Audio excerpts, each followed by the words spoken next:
نحمده ونستعينه ونستغفره ونتوب إليه ونعوذ بالله من شرور أنفسنا وسيئات أعمالنا من يهده الله فلا مضل له ومن يضلل فلا هادي له ونشهد أن لا إله إلا الله وحده لا شريك له ونشهد أن محمدا عبده ورسوله اللهم صل وسلم وبارك عليه وعلى آله وأصحابه أجمعين يا أيها الذين آمنوا اتقوا الله حق تقاته ولا تموتن إلا وأنتم مسلمون يا أيها الناس اتقوا ربكم الذي خلقكم من نفس واحدة وخلق منها زوجها وبث منهما رجالا كثيرا ونساء واتقوا الله الذي تساءلون به والأرحام إن الله كان عليكم رقيبا يا أيها الذين آمنوا اتقوا الله وقولوا قولا سديدا يصلح لكم أعمالكم ويغفر لكم ذنوبكم ومن يطع الله ورسوله فقد فاز فوزا عظيما أما بعد فإن أصدق الحديث كتاب الله وخير الهدي هدي محمد صلى الله عليه وسلم وشر الأمور محدثاتها وكل محدثة بدعة وكل بدعة ضلالة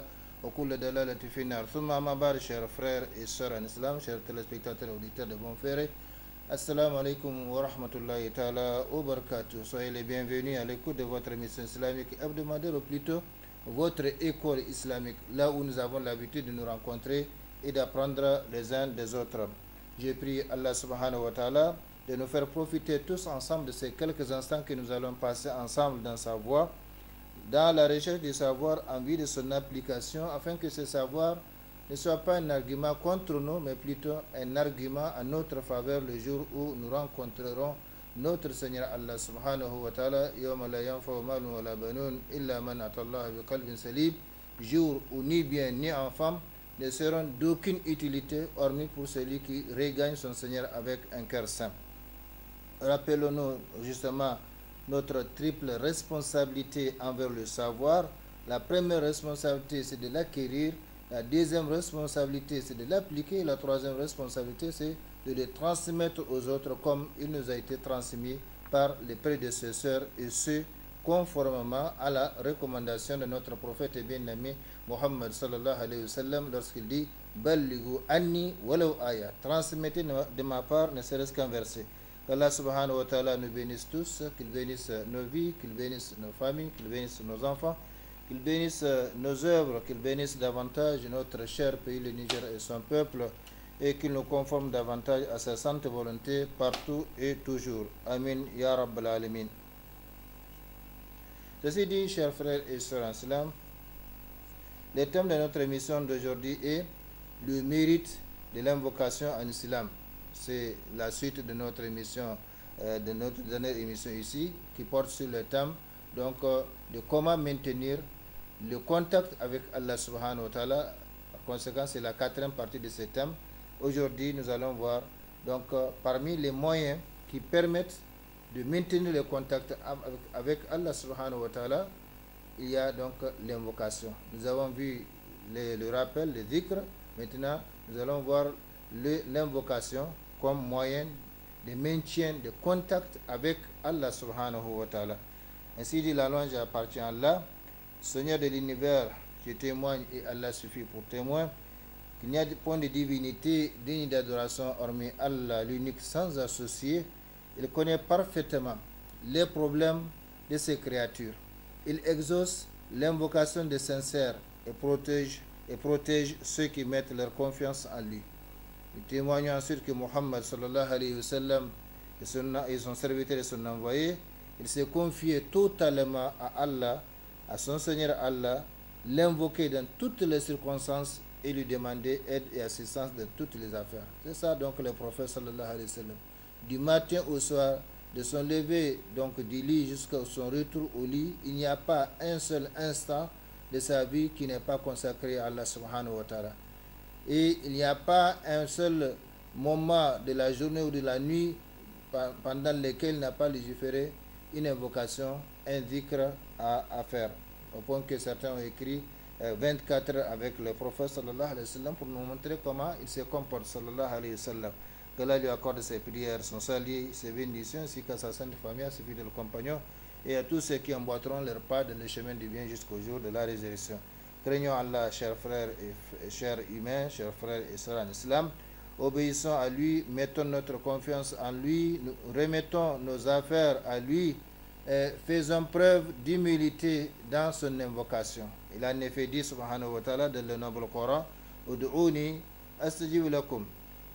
Inna alladhina yastakbiruna an ibadati sayadkhuluna jahannama dakhirin. C'est-à-dire, invoquez-moi, je vous exaucerai. Ceux qui par orgueil se refusent à m'adorer entreront bientôt dans l'enfer humilié. Ce verset, chers frères et sœurs, est une promesse. Et Allah ne manque jamais à ses promesses. C'est une promesse immuable. Et Allah ne manque jamais à ses promesses. Allah nous demande de l'invoquer. Votre Seigneur a dit, même s'il n'a pas dit de l'invoquer, qui nous allons invoquer? Nous n'adorons pas autre chose que lui. Donc de qui nous allons espérer quelque chose? C'est la raison pour laquelle il nous fait dire au moins 17 fois par jour, ne serait-ce qu'en se limitant aux prières obligatoires. C'est toi seul que nous adorons et c'est de toi seul que nous demandons donc aide et secours. Par conséquent, il n'y a pas une autre divinité pour nous à adorer, il n'y a pas une autre divinité à invoquer, il n'y a pas une autre divinité à laquelle il faut se soumettre. Donc même s'il n'a pas dit de l'invoquer, eh bien logiquement c'est lui que nous allons invoquer. Mais voilà que lui-même il nous demande de les faire et son ordre doit être exécuté. Il doit être obéi dans ses paroles, dans ses recommandations. Votre Seigneur a dit, invoquez-moi, je vous exaucerai. Appelez-moi, je vous répondrai. Donc c'est ça. Allah subhanahu wa ta'ala, idha salaka ibadi anni fa inni qaribun ujibu da'wata da'i idha da'an. Quand mes serviteurs t'interrogent à mon sujet, je suis tout proche. Je suis tout proche. Allah subhanahu wa ta'ala n'a pas recommandé au prophète sallallahu alayhi wa sallam de dire la réponse ou de transmettre la réponse. Allah a répondu directement. Si mes serviteurs t'interrogent à mon sujet, je suis tout proche.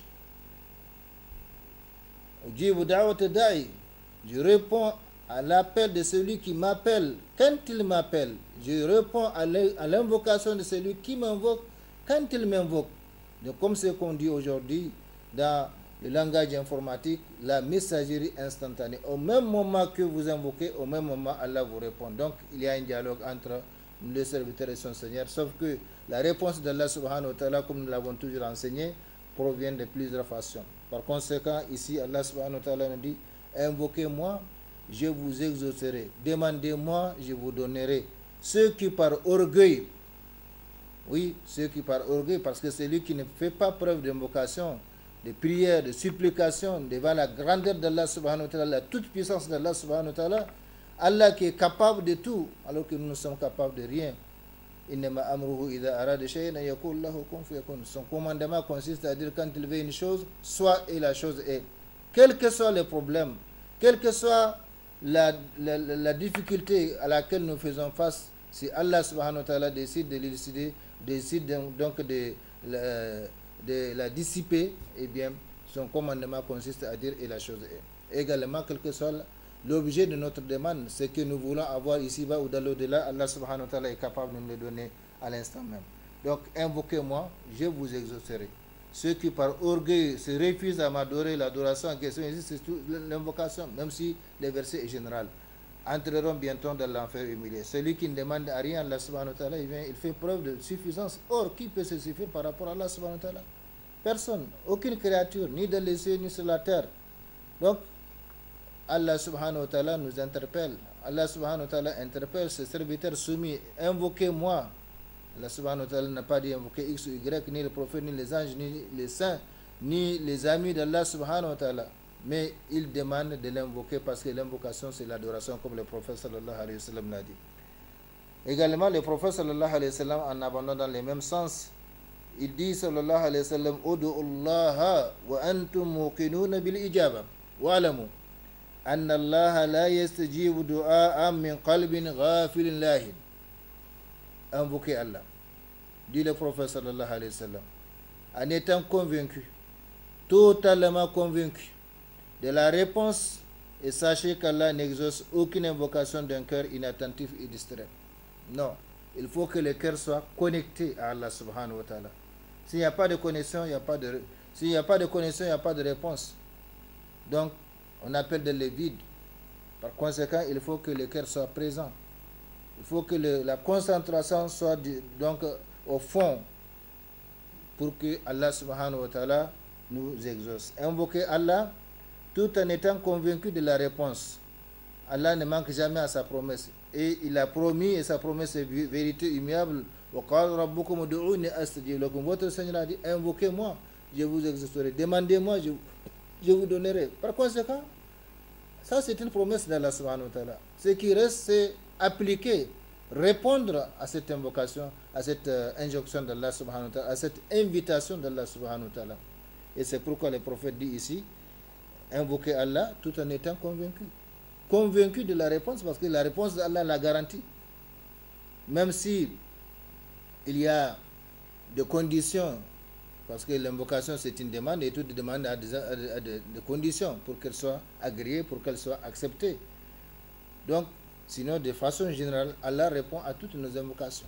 Mais comme je l'ai dit, l'invocation, la réponse d'Allah subhanahu wa ta'ala peut être comprise comme elle peut ne pas être comprise, peut être vue immédiatement comme elle peut ne pas être vue immédiatement. Le prophète Moussa alayhi salam invoquait Allah, Allah lui a répondu 40 ans après. Donc il ne faut pas se précipiter à dire j'ai invoqué Allah, Allah n'est pas répondu.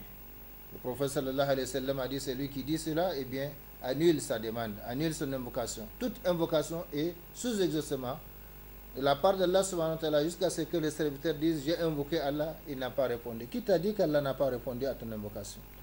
Donc invoquez Allah tout en étant convaincu de la réponse, et sachez qu'Allah n'exauce aucune invocation d'un cœur inattentif et distrait.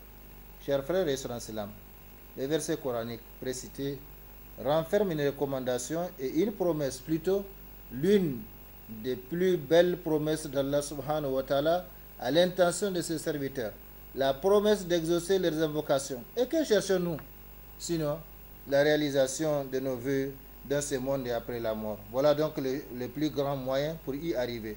Connaître l'art de l'invocation, c'est-à-dire connaître comment invoquer Allah et comment communiquer avec lui, parce que la communication c'est un art, même avec les créatures, même avec les êtres humains, même avec nos semblables, nos frères et sœurs, même avec ceux avec lesquels on parle la même langue, on se comprend. C'est un art. Avec les mots, on peut se faire comprendre comme on peut ne pas se faire comprendre. On peut approcher les gens comme on peut les éloigner, ainsi de suite. Donc avec Allah subhanahu wa ta'ala, c'est encore plus accentué. L'art, l'invocation, c'est un art. Par conséquent, il faut l'apprendre. Quant au hadith, il met en évidence les hadiths dans lesquels le prophète sallallahu alayhi wa sallam invoquer Allah tout en étant convaincu de la réponse. Eh bien, ce hadith met en évidence deux conditions les plus essentielles et les plus importantes de l'exaucement de l'invocation. Il s'agit de la conviction de la réponse d'Allah et de la présence du cœur pendant l'invocation. Si tu n'es pas convaincu qu'Allah exauce ta prière, ce n'est pas la peine de l'invoquer. Donc ceux qui invoquent Allah sont ceux qui sont convaincus qu'Allah exauce leurs invocations. Et il n'y a pas de serviteur qui doit se dire que non, Allah n'exauce pas. Pourquoi? À cause de tes péchés, à cause de ta petitesse, à cause de ta couleur, à cause de ta race, à cause de ton niveau d'instruction ou ton niveau social, politique. Non, nous sommes tous des créatures, nous sommes tous des serviteurs d'Allah subhanahu wa ta'ala. Et le mieux placé auprès de lui, c'est celui qui se soumet le plus à lui. Inna akramakum indallah atqakum. Le plus noble d'entre vous auprès d'Allah, eh bien, c'est celui qui le craint le plus. Et pour le craindre, il faut le connaître. Par conséquent, il faut s'engager dans la recherche du savoir pour connaître Allah subhanahu wa ta'ala. Connaître pourquoi on est sur cette terre. Est-ce qu'on est créé pour rien? Est-ce qu'on est placé sur cette terre pour rien, pour souffrir, pour avoir des problèmes nuit et jour, des problèmes qui ne finissent jamais, aussitôt un est résolu, d'autres surgissent? Non. Il y a une mission pour laquelle nous sommes créés et placés sur cette terre.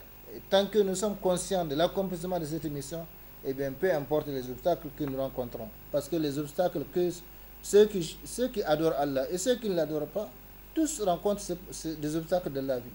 Mais la différence c'est que ceux qui adorent Allah subhanahu wa ta'ala ont une référence. Ils savent où aller, ils savent à qui s'adresser quand il y a des problèmes. Donc les problèmes font partie de la vie. Les problèmes font partie de la vie terrestre, de la vie humaine. Par conséquent, les hadiths renferment ici deux conditions les plus essentielles, les plus importantes de l'exaucement de l'invocation. Il s'agit de la conviction de la réponse d'Allah. Donc, aucun iota de doute par rapport à l'exaucement de l'invocation de la part d'Allah subhanahu wa ta'ala. Je formule une invocation, tant qu'elle répond aux normes, aux conditions fixées par l'islam pour l'exaucement de l'invocation, eh bien, je dois être convaincu, 100%, totalement convaincu, inébranlablement convaincu que Allah subhanahu wa ta'ala a exaucé mon invocation.